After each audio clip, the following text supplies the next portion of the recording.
Welcome to COVID-19's Impact on the Hospitality Industry webinar, presented by Epstein Becker, Green, and Deloitte Legal. Before we begin today's presentation, please be informed that today's webinar is being recorded and the phone lines will be placed on mute throughout the program. You are also welcome to submit questions directly to the presenters using the Q&A or chat feature or following the webinar. Contact information will be displayed on the screen. At this time, I'd like to turn the webinar over to Anthony Campanelli of Deloitte. Great, thank you so much, Lisa. Good morning and good afternoon, everyone. And thank you for joining our special webinar today on the impact of COVID-19 on the hospitality sector. Before we begin, I hope everyone and their families are doing well and staying safe. I know this is a very difficult time, for many, both personally as well as, professionally, and particularly, for our industry, our hospitality industry, our team members, and obviously our guests as well. By way of background, I'm Anthony Campanelli. I will serve as your host and moderator for today's panel discussion. And this is the second seminar that Epstein Becker and Green and Deloitte Legal have hosted together on COVID-19. And the alliance between Epstein Becker and Green and Deloitte Legal is quite strong and enables us to provide these legal, regulatory, and workplace perspectives on a global platform. I'd like to thank all of our panelists for joining us today. Our topics will include talent and legal issues facing our sector, our hospitality sector, as a result of COVID-19. We do plan to cover a lot, including the CARES Act in the United States, as well as other regulations around the world.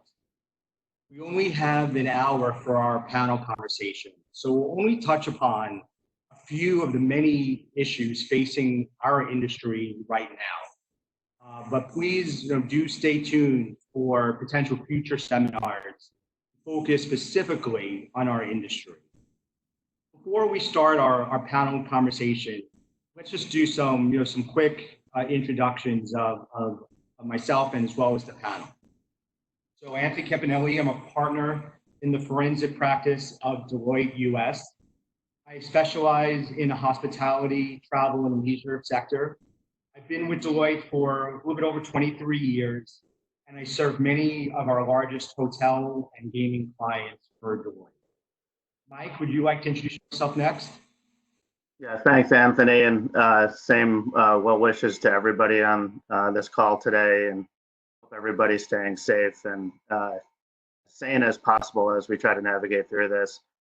Michael Fuchs, to one up Anthony, I've been with Deloitte now for a little over 25 years, and about 30 years in total, all focused in the human capital and talent space, looking at M&A, restructuring, business transformation events, and what are all the people and workforce implications, and focus in the hospitality with a lot of emphasis right now on some of the M&A activity that's been going on, as well as some of the cost efforts that a lot of hospitality clients have underway. Glad to be here today and speaking with you. Great, thanks, Mike. Danielle, would you like to go next? Hi, everyone. Good to see you all virtually. My name is Danielle Hawkins, and I'm a partner based out of Atlanta. A little bit less time with the firm than both Mike and Anthony. I've only been at the firm 16 years. So happy to be here with you all today. I lead our hospitality and travel practice for the Human Capital Group, which means I serve a lot of our major US and global hospitality clients around issues like talent, change management, learning, and leadership. Great, thank you, Danielle. Andrew. Yeah, good afternoon, Anthony. Thank you. And good afternoon, everyone, from a very warm, sunny, but strangely quiet London.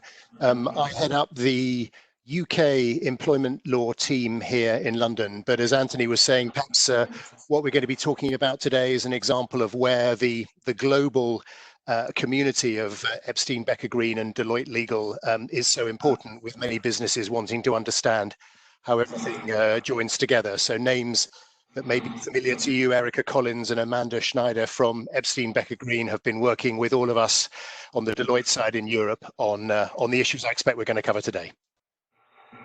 Great, thank you, Andrew. Jimmy, joining us from Chicago. Greetings from the Windy City. My name is Jimmy O. I'm a partner at Epstein Becker Green in Chicago. And today I'm going to attempt to cover a 400+ page statute and implementing regulations called the CARES Act in about 10 minutes. So let's see how I do.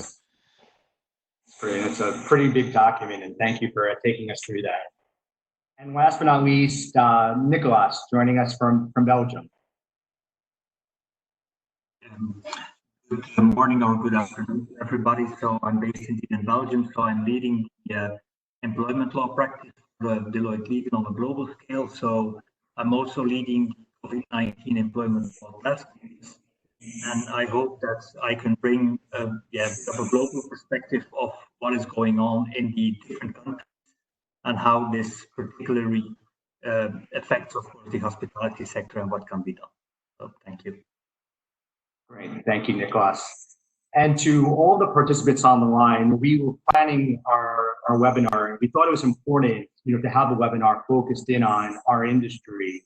We wanted to do something, slightly different. We didn't want it just to have 3 or 4, presenters where you didn't see our faces. We wanted to have it more as a free-flowing dialogue, panel conversation, almost as if we were all in person, together, and I was going to be at a podium asking, and our panelists were at a table with the screen behind them. So we're trying our best to replicate that experience, but we'll see how this all works with our technology. So, with that, I'm just going to, kick off the panel, and I thought I'd start with some of the, the human capital and the talent considerations facing our industry. Maybe, Danielle, I'll throw my first question out to you, which is, how are you seeing hospitality companies, organizations responding to COVID-19 with their workforce? Sure, happy to take that one, Anthony.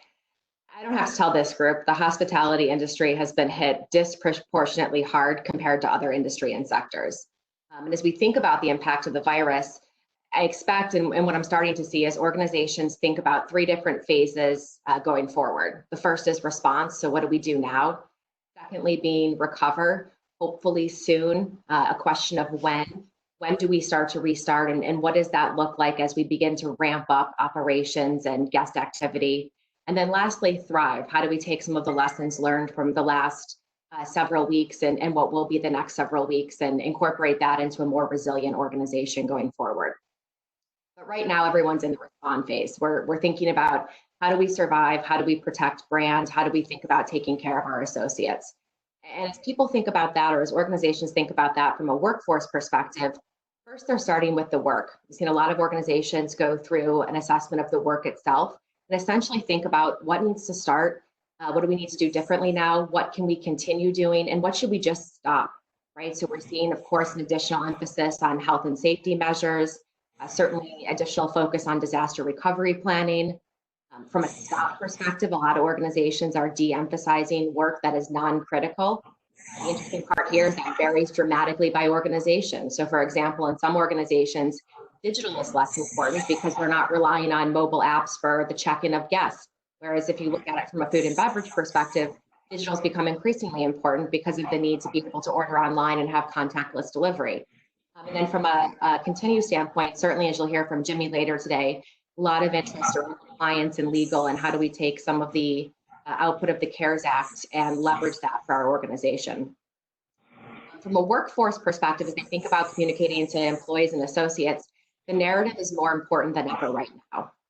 Organizations are certainly working hard to show up for their people. It's long been a tenet of hospitality. If you take care of your employee, they in turn will take care of the guest. And so we're seeing organizations show up in spades in this regard. One of the things I'll talk about a little bit later is talent sharing. So as organizations are forced to make difficult decisions around how do we optimize labor costs, a lot are going out of their way to connect employees that may not have hourly time now with other organizations that in fact are ramping up. Yeah, we'll hear from Mike in a little bit, talk a little bit about labor cost optimization. Certainly that's something that's top of mind from a workforce perspective too. What can we do now to make things a bit financially easier on organizations while still protecting employees? And then of course, as you think about the workplace, I mean, you all know in the last 2 to 3 weeks, corporate America has changed overnight. We went from meeting at headquarters and properties to now essentially working outside of our home offices. And so we've seen a lot of organizations place an emphasis on, how do we not only think about the infrastructure needed to do this, the technology, the cybersecurity, but also equipping our leaders and our employees with the things they need to be successful in this new environment. So things like collaboration, managing differently, and interacting and innovating differently. That's great, Danielle. Definitely a lot of considerations as you just mentioned, and I definitely do want to get back to that point you mentioned about talent sharing and job sharing. But before we do that, maybe I'll ask Mike this question, and then you kind of set this up, which is great for me. But Mike, what can or should companies be doing now to address some of this decreased demand in the workforce and the workforce spend? Thanks, Anthony. And to build on what Danielle was just talking about, one of the things, I try to say to clients right now, and I'm sure a lot of you are talking amongst yourselves, there is definitely no right answer. There's a lot of opportunities to try to address this question, but, in general, every client is trying to make decisions of trade-off, right? What am I willing to sacrifice today? What do I need to focus on today that will keep the business running as we're dealing with the crisis that we all are facing today, from a business and a personal, employees, leaders, are all going through this together in our communities. So how do we balance all of that? It's really one of the biggest, kind of mantras I have right now. It's balance, and then it's information. So we're going to focus a little bit on the information side here today. One of the things when we say, well, what can companies do right now, is getting this kind of command center type approach. A lot of organizations we've been working with and that we've talked to, it's just an all hands on deck event. When you think about what governments are doing, what communities are doing, as an employer, as leaders, this is a time where the entire leadership team needs to come together. As somebody that's been in the human capital field for 30 years, and from a legal standpoint, I always find that a lot of times when big business decisions are made, they may ask for input of, okay, so why can or can't we do X, Y, or Z? But maybe not as early on in the process to really understand, well, what are the true talent or legal implications? When I think about once you get that command center together, there's really nothing more complicated right now than understanding what will I and should I do with my workforce. So once the command center is in place, this is the opportunity to get all of the information out there. So the business leaders need to be very clear on what do we see as being those business projections, short term, what's the duration, when do we think based on business, based on region, right? Because some countries are at different stages, right? Or some parts of the United States might be coming live a little bit earlier and open for business. And what are those implications going to be in the hospitality industry? What does that mean about what do I do with my workforce? Am I closing locations? Am I closing stores? Am I reducing hours? Am I going to go to a shell team to try to deliver services?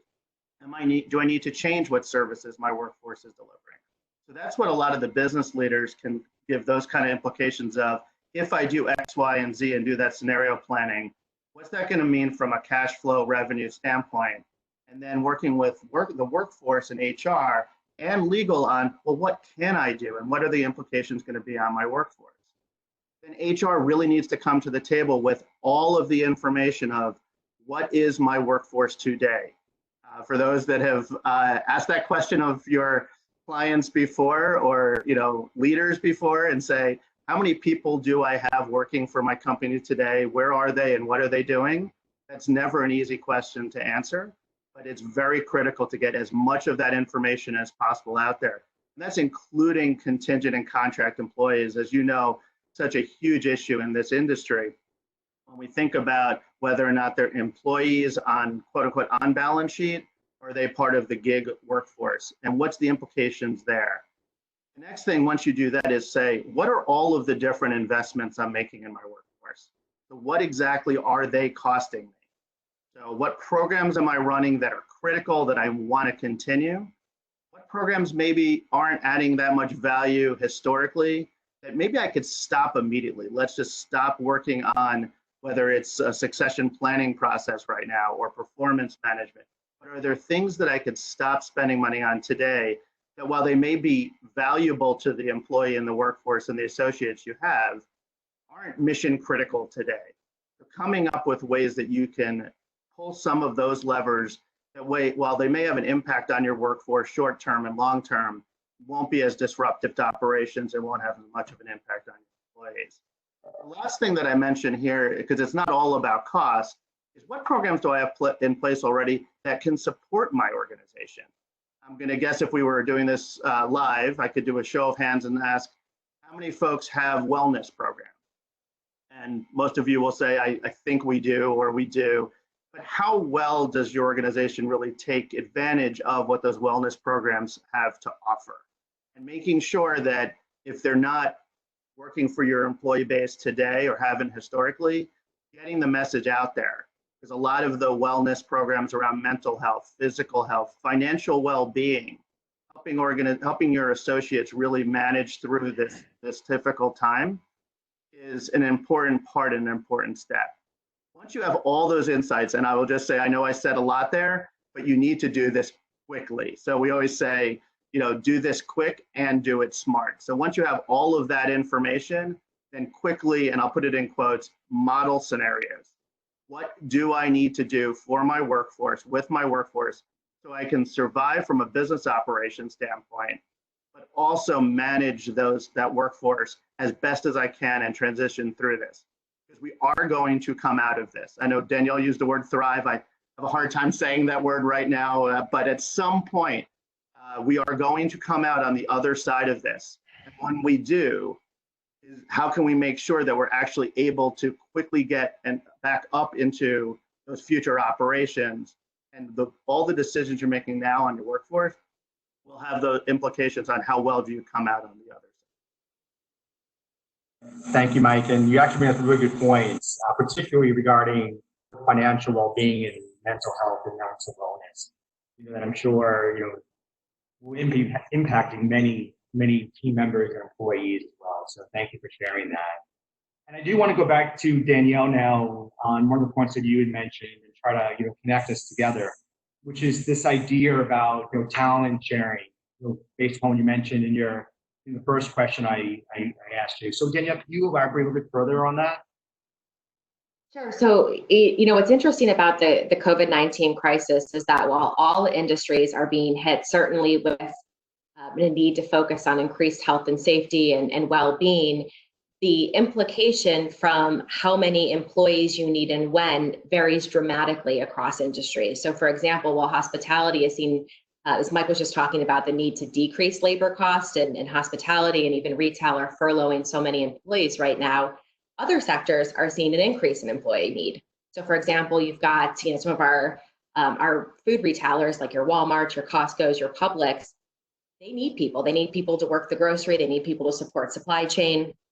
UPS and FedEx, they're looking for folks to handle the increased demand for package delivery.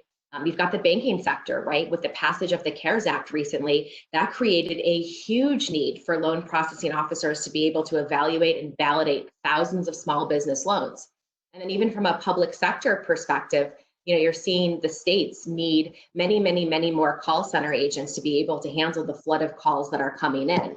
And so what we're starting to see in the industry is some really interesting partnerships or collaborations emerge as organizations who are saying, hey, we love our employees, we need to take care of them, but right now we need to help them find alternate employment or opportunities. They're working with some of these organizations either in a one-on-one type setting, through different kinds of websites that are publicly available to be able to facilitate or offer different options to employees. Certainly there are a ton of different considerations that go into play around this, but certainly an interesting idea that we're seeing emerge from a talent perspective. Thank you for that, Danielle, and all very applicable points.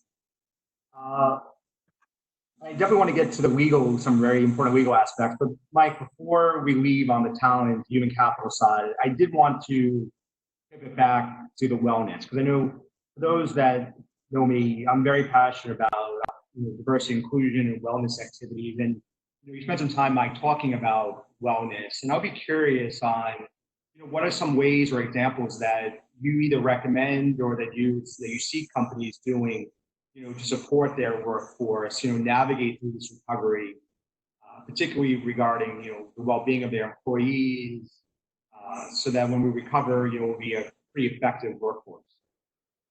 Thanks, Anthony. And, I look at this twofold. One, I think nothing else what we're finding with our clients right now and with their companies like the folks on the phone today, we're recognizing the social responsibility aspect of all employers. When you think about, and again, it depends on which country you're in, but, when it comes to just societal impact, just on the individual level and on a broader level, employers really, and organizations, global organizations, drive so much of just the interaction, right? For all the folks like right now that are sitting at home for the X number of days, right? Whether it's your second month, your first month, your, first week, whatever it ends up being for folks, the interaction you get at the individual level of being part of a broader community is just so impactful. And then employers have so many opportunities to really drive that. What I'd say from a wellness standpoint, Anthony, one of the things we've always looked at, is how, well, many organizations have wellness programs, how limited they have been in the impact. And typically it has to do with just people not knowing, right? That they don't know those resources that they have access to. And what I'm hoping will happen through this, and nothing good is happening right now, I understand, but there'll just be some learnings around how could we just better understand the role of the employer when it comes to that broader wellness of their employees. It's not just about paying them. It's what other things can we do to support them? What can we do as leaders differently?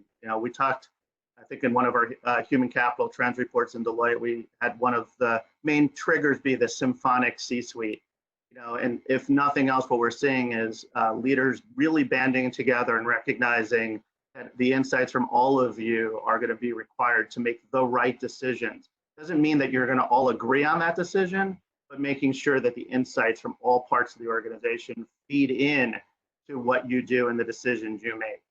And then the last thing I'll just say, just for how do you get through this, and then on the other side, I think a lot of the discipline about really understanding what your workforce needs, wants, and what you're providing them, and then understanding what impact does that have on performance, what impact does it have on the value that your employees have, so how engaged are they from the investments you make in them. You can just be smarter going forward on the future investments that you want to make in your workforce. So build this up well from after you get through recover and get to thrive, build it back up and really make use of those wonderful programs that most employers have, and get this discipline into how you're going to manage the business going forward. Great, thank you, Mike. Very, very helpful. So I think let's try to pivot our conversation a little bit to some of the the legal and regulatory matters. And we're kind of going to go around the world on this one, given the globalization of the world, and maybe we'll start in the United States. And maybe I'll have to start with Jimmy. And Jimmy, I know this is a tough one because we're asking you about the CARES Act. I know there's a lot of information right now in the CARES Act, but I was curious, if you could share with all the participants a little bit about how hospitality companies may qualify for the forgivable loan under the Paycheck Protection portion of the Act. Sure. Actually, I was going to start with the Paycheck Protection Program part of the Act, but as we all know, things are changing from hour to hour, day to day. And, last night when I went to bed, I was thinking, okay, I'm going to talk Paycheck Protection Program. But then this morning, the Department of Treasury announced their Main Street Business Lending Program, which is geared at and aimed at medium-sized businesses with up to 10,000 employees, or 2.5 billion in revenues from 2019. And Treasury thinks that this will cover about 40,000 medium-sized businesses that employ 35 million Americans.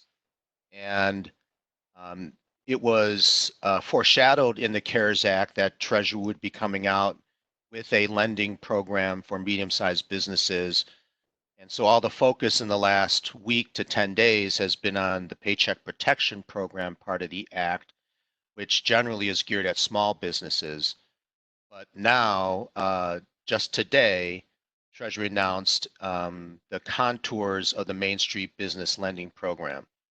So just from what I know right now, and I mean, to quote one of my favorite rock bands of all time and one of their favorite songs, we're all making this up as we go along. And so bonus points for anybody who wants to give me the name of the song, the artist, and extra bonus points for naming the album. But you can use the chat function to send me your answer if you'd like. So looks like Main Street loans will be a minimum of $1 million and a max of $25 million, or an amount that, when added to the eligible borrower's existing outstanding committed but undrawn debt, does not exceed 4 times the eligible borrower's 2019 earnings. And the program is going to see an interest rate equal to the Fed's secure overnight financing rate, which is currently 0.01%, plus 250 to 400 basis points with a 4-year maturity. There's going to be a special purpose vehicle that the Fed's going to create, where the Treasury is going to purchase 95% of the loan, while the financing institution will hold the other 5%. And some of the conditions on this program, from what I understand, unlike Paycheck Protection, loan is not going to be forgiven, and you need to plan to retain 90% of your workforce through September 30th. So to Danielle and Michael's points about planning what your labor needs are now, and then through the summer, if you intend to take advantage of the Main Street Business Lending Program, you're going to need to be doing your projections that would account for at least retaining 90% of your workforce through September 30th. Read another article that was put out a few days ago anticipating this program and saying, well, we don't know when Treasury is going to come out with what this program is, but you could do some planning right now to get ready for application. In other words, start your application now and get all your ducks in a row in order to avail yourself of the Main Street Business Lending Program. And the airline industry is ahead of other mid-sized businesses because there has already been specific relief money provided in the CARES Act for the airline industry. There are about 13 components that are required in the loan application, and 11 of them are fairly generic. And so if you're going to be applying for a loan under this program, you can start now, definitely, and get your ducks in a row to get your application in. If what has been happening with the Paycheck Protection Program out there in the lending world and in the banking world crosses over into the Main Street Business Lending Program, it is going to be every company for him or herself in terms of finding a bank who is actually going to be able to get your application processed and in. So that's the early news from today. And then going back to the Paycheck Protection Program, this is generally geared at small businesses. The loan process has been open, and banks have been accepting loan applications since about April 3rd. The maximum amount that can be borrowed is 250% of average monthly payroll expenses up to a total of $10 million. This amount is intended to cover 8 weeks of payroll expenses, and it can be used for payroll costs, mortgage, paid time off, group healthcare benefits. And some of the questions that have come up are, okay, so a lot of the articles that you read are about, do you have to have 500 or fewer employees in order to qualify for the Paycheck Protection Program? And the answer is no, actually. Yes, that is a generally qualifying criteria, but the SBA and Treasury actually clarified yesterday, the Small Business Administration clarified yesterday that small business concerns can be eligible borrowers if they have more than 500 employees, but they satisfy the existing statutory and regulatory definition of a small business concern under the Small Business Act. So even if you have more than 500 employees, but you satisfy the definition of small business concern under the Small Business Act, you may qualify. And there's some regulations that set size standards under the NAICS Code 72, which is accommodation and food services, which is where most of, I would think, the participants categorize their business. And it seems to me that if, for example, you are a hotel or motel and you have more than 500 employees, but you have less than $35 million in receipts under these regulations, you might still qualify for a Paycheck Protection Program loan of up to $10 million. So this statute was written so quickly, the regulations were written so quickly, it was pushed out so quickly that there are many, many ambiguities in both the statute and the regulation. I know that the American Hotel and Lodging Association has been in real constant contact with SBA and Treasury, trying to get clarification to many of the questions that the hospitality industry has. And the only advice I can really give on that is, stay tuned and read up as much as you can every minute and every hour to see if this clarifications come out.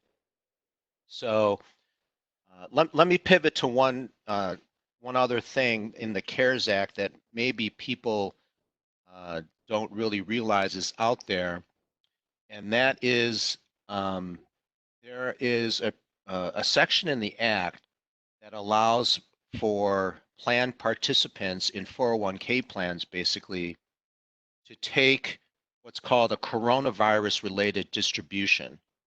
So if you are a plan sponsor of a 401k plan, you can allow participants in your plan to take what is being called a coronavirus-related distribution. The number of employees that you have is irrelevant, and you can allow this distribution up to $100,000, and you don't actually have to amend your plan immediately in order to allow this distribution to be taken without the 10% penalty. And I talked to one of my partners who's an ERISA lawyer who deals with a lot of the big plan administrator companies like Fidelity and Vanguard and the like, and they have actually adopted either an opt-in or opt-out process where some of the big plan administrators are basically saying, we're going to allow your plan participants to take this distribution unless you, plan sponsor company, opt out. There are other plan administrators who are taking an opt-in approach. So if you have a 401k plan and you want to allow your employees to take a distribution, you'll need to contact your plan administrator to opt in to this. And ultimately, you'll need to amend your plan, but you don't have to do that until the end of 2022. So this is a way that potentially to to get people, get money into people's pockets, and they can repay this. You can either take it as a distribution or a loan, and they can repay it over the course of a few years here. And then just one final thing. I wanted to pivot back to something that Michael and Danielle were saying, and Michael mentions, leadership needs to make the right decisions for its workforces. What can it, they have a social responsibility, and absolutely in time like this, we can all see that and be reminded of that. And you can be reminded in a nice way like Michael did, or you can be reminded with a lawsuit. And I just wanted to throw out there that yesterday in Cook County, Illinois, where Chicago is, a lawsuit was filed against a major retailer claiming wrongful death. Meaning that this employee who was required to show up to work was exposed to COVID, contracted COVID, unfortunately, and died. The second person from this store. And the claims are basically negligence claims, that they failed to clean and sterilize the store to prevent infection of COVID. They did not comply with OSHA guidance and regulations on maintaining a safe workplace. And just if there's one basic thing I think employers can do and should do now for employees who are coming into the workforce, especially highly trafficked areas, is to remember you have a general duty under the Occupational Safety and Health Act to provide a clean and safe environment for all employees. And if you are a retailer, if you are in hospitality and you still, let's say, have guests coming into hotels, having a plan to, quite frankly, make sure that their work environment is safe. You're letting your guests know that it's safe, and you're letting your employees know that it's safe, fulfills that social responsibility aspect that Michael was talking about, and I think would be a good and right decision to make at this point in time. Great, thank you, Jimmy. Definitely a lot to think through. I know there's a lot in the CARES document, and I know I've also received a few questions just on the Paycheck Protection Act as it relates to our, the hospitality industry and the ambiguity. And I'm thinking about, payroll expense, and is that, whose payroll expense is that? Is that, if it's a managed property, is that the managers?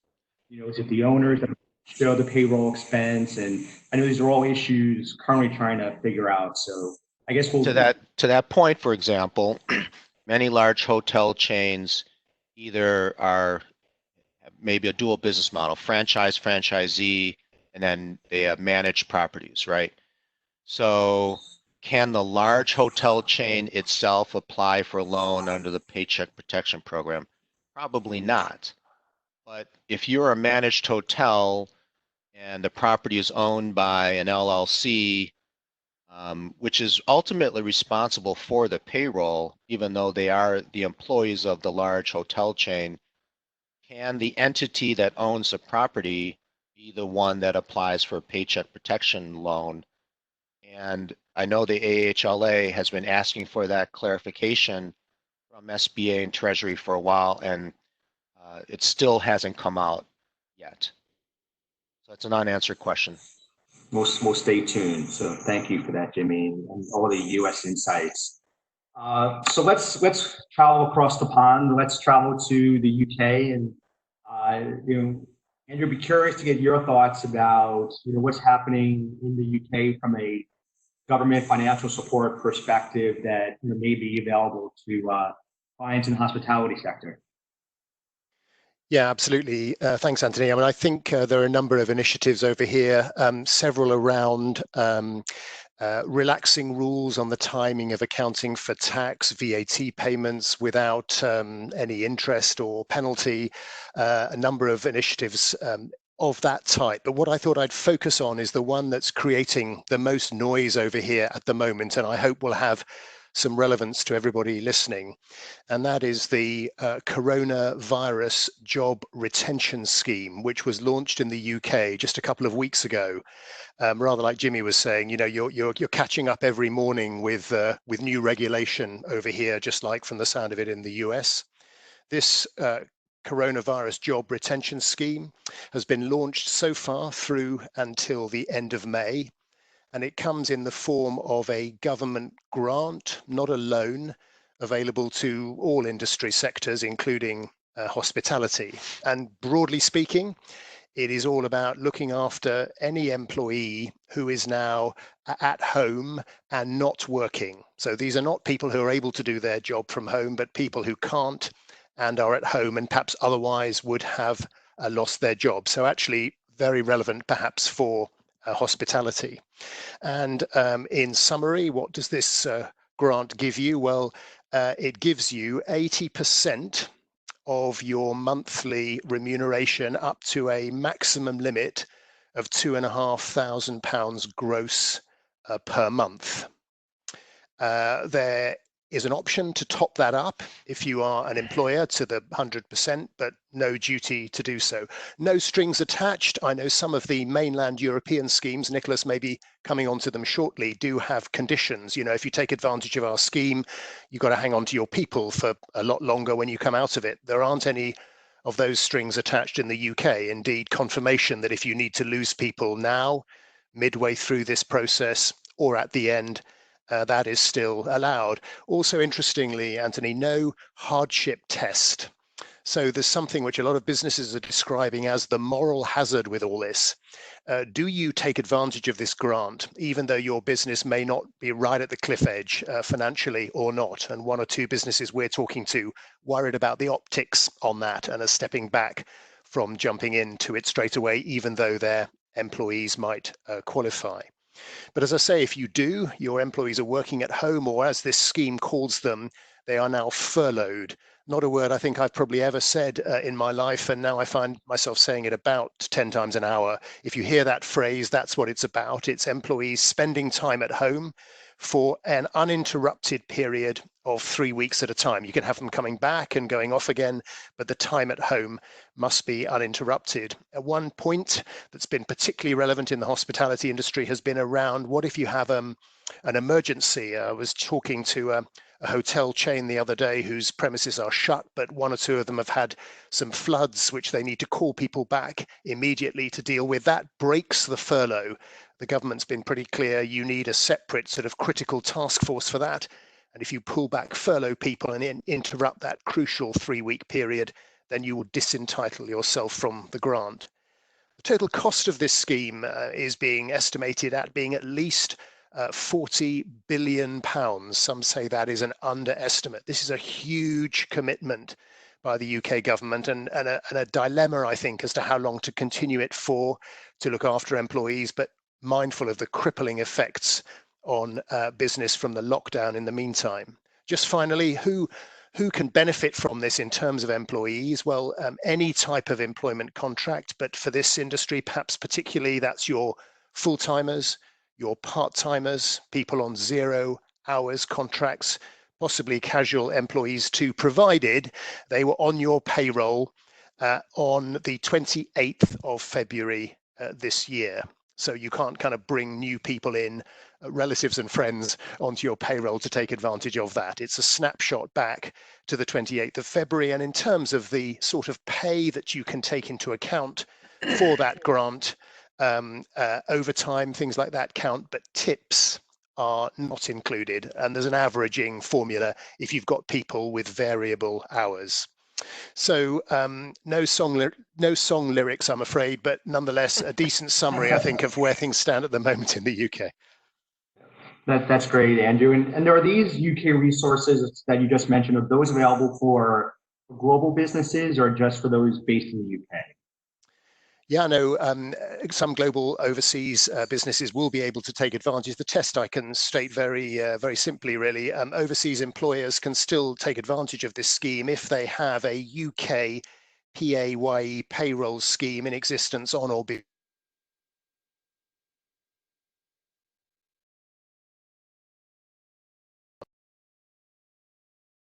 Thank you for that clarification.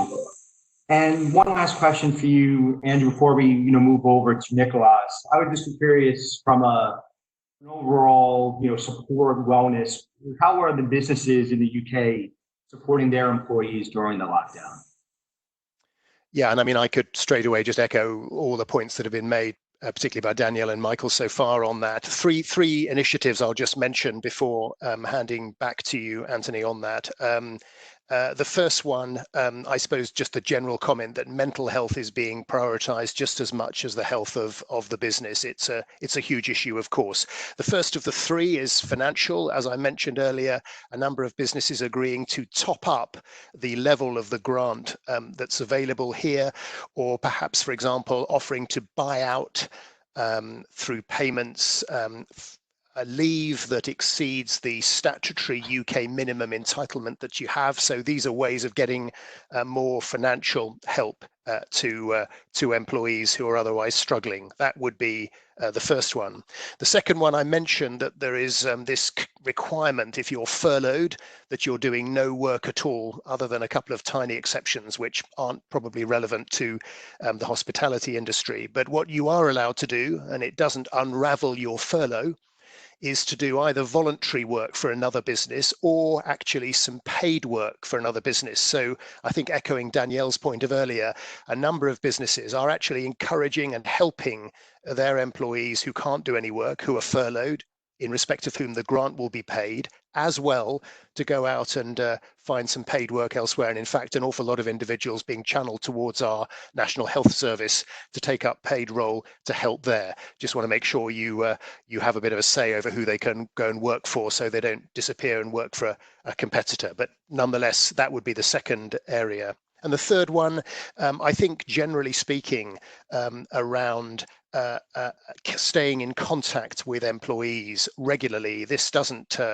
offend the furlough principles. So whether it's staying in touch with information, quizzes, team meetings, this sort of dialogue has become a regular feature as we all watch our colleagues at home.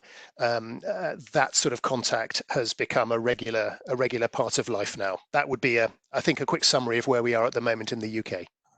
Great. Thank you so much, Andrew, for those insights. And I wish your Prime Minister a quick recovery as well. So we're all rooting for him to get back to business and strong health as well. Thanks so much. I appreciate that. Thank you, Andrew. So let's continue to move east, and I'll pose our next couple questions to Nicolaas, who's based in Belgium, and can give us some additional global perspectives of what's going on in terms of the rest of Europe as well as the rest of the world, in terms of what actions hospitality clients are taking right now in relation to COVID-19. So Nicolaas, maybe I'll pose that question to you.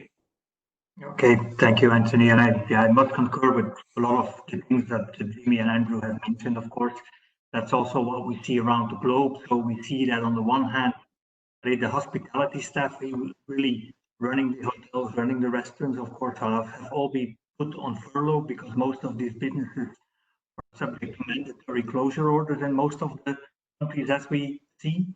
So most of these people have been put on whatever governmental measures that have been put in place, and will, depending on the country, have a sort of replacement income.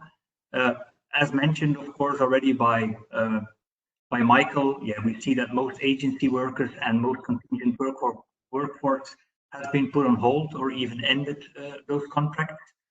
So on the other hand, we see a different picture when it comes to the management of international hospitality groups. Likely, we see a number of people that have been put on furlough, but we do see that for those people, because they're essential to the business, that most groups are paying a top-up, because of course, whatever the country or the government is paying is likely capped, and is only a fraction of what typically people will have as payment. So there is a top-up made to make sure that these people are being cared for by the organization. Then on the other hand, we do see already some of the groups taking action and proceeding with redundancies, more a right-sizing exercise.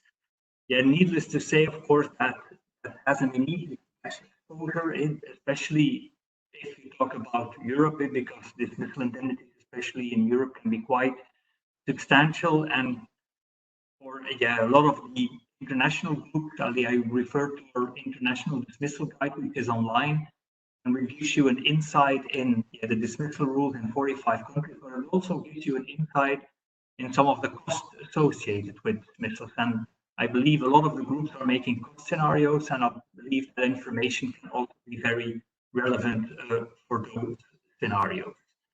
Now, as to the bonuses, we have seen that most companies are undecided because they want to see, okay, how long will this take? So no decision has been made whether to decrease bonuses or to freeze them. So that's something that will be more evolving, I think. Yeah, and I must come back to the point Jimmy made. I think the putting in place the necessary safety measures, social distancing, how you organize work. I think that's also a thing. So even in Europe, we have seen lawsuits against employers for negligence because due to insufficient social safety measures, there has been casualties, and then these employers are facing lawsuits. And I believe that even when we will come to the recover phase, I believe that taking the necessary measures from a safety perspective will be very crucial, both towards the staff members, but also, clients, of course, in the hospitality industry, which is, of course, key. Great, thank you, Nicolaas. And could you talk a little bit around maybe just what you're hearing or seeing about some of the governmental measures that are being taken, around the world? I know, Jimmy spoke about the CARES Act, and we heard, Andrew talk about what's going on in the UK.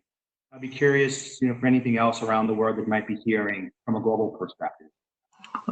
Yes, so most countries, of course, most countries have been impacted by COVID-19, have put in place a number of measures. Typically, we see a number of employment measures, some tax measures, which are mostly linked to deferment of payments, and some financial measures.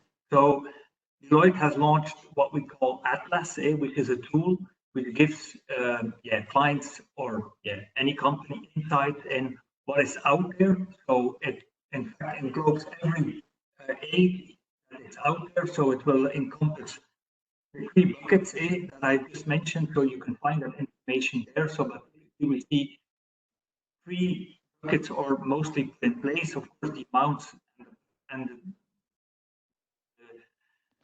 details are different from country to country, of course. And when it comes to employment measures, we see 3 schemes. We see the one is the social safety net, what we have called. In fact, if people are put on furlough, and in fact, they get payment by the Social Security authorities, maybe most of the time it's a capped payment, so it's like sort of unemployment allowance, which is paid directly by the government. The good thing is, of course, that from a cash impact, well, that means that you have no cost anymore for those employees, that the government is taking over payment. So that's good. But as I mentioned, we see that some of the employers pay a complement, make sure that the employees remain connected and protected by the employer. So we have like South Africa has such a safety net scheme, Germany has one, Italy has that, Belgium has one. On the other hand, we also see what we have called salary subsidy scheme. But that means that in fact, there is no government or no governmental body who actually does a payout. It is actually the employer that does the payout. And then the employer actually gets a reimbursement from the government. Unfortunately, that reimbursement is mostly also a tax amount. So only a part of salary expense is then actually reimbursed. And see, for instance, Japan has it, Netherlands has that, France, and as Andrew just mentioned. And then unfortunately, we see a last bucket, and that's the bucket where there is no intervention at all for the staff in case of furlough. And this is Ecuador as a country like that, but in Europe, we have Hungary as one of the few countries that has put in place no pay. So there it's solely depending on the goodwill of the employer, whether the employees will actually receive. We do have, well, I do have some important comments. So yes, alluded already to, some of the countries have coupled, in fact, the governmental measures as to employment dismissal ban. Okay? If you want to appeal to this intervention by the government, then you are not allowed to dismiss during the period that the measures apply. So that's, for instance, Italy, and that's the case in the Netherlands. Now, as already mentioned, these measures are evolving from a day-to-day basis, depending on which stage the country is in, of what the developments are. And of course, it's crucial, especially if you want to do scenarios, that you have up-to-date information, and of course, that information remains up-to-date. And then the last remark is that these are all temporary measures, and of course, we are unsure to what date they will actually apply. And then bearing in mind, of course, that we will unfortunately likely will be impacted one of the longest, because of course, giving travel bans, for instance, if you want to do conferences, that means a lot of people there, likely that will be the last measures that will be lifted. And of course, we don't know what extent the temporary measures will be put in place. For instance, will they be put in place till May, July? Will they go over the summer? So that's something that you need to be monitored carefully. And you, in my view, you need to already develop alternative scenarios in case measures would no longer apply. What will you do then in your an extent, of course, variable for the extent that you're incurring. Was it from my? Great, thank you so much, Nicolaas. And see, we're almost at the top of the hour, so I just wanted to thank. First, I want to thank all the panelists. Danielle, Mike, Jimmy, Andrew, and Nicolaas for sharing those perspectives with all our participants. I want to thank all of our participants for joining us today for these conversations. I know there's so much to cover. Obviously, if you have any questions on any of the items we presented, or if there are questions you have on items we didn't present, please feel free to reach out to any of us that's on this slide, or your own Epstein Becker Green attorney or Deloitte point of contact. And we'll make sure that we address your questions. Also wanted to say, everyone, please, continue to, be well, be safe. And, I look forward to when we can do these sessions in person in the future. So with that, I plan to close the session and thank everyone. Have a great day, everyone. Thank you to all of our presenters for providing the insightful information on COVID-19's impact on the hospitality industry. This concludes today's webinar. We will be sharing the webinar recording with all attendees within the week. And thank you so much for attending.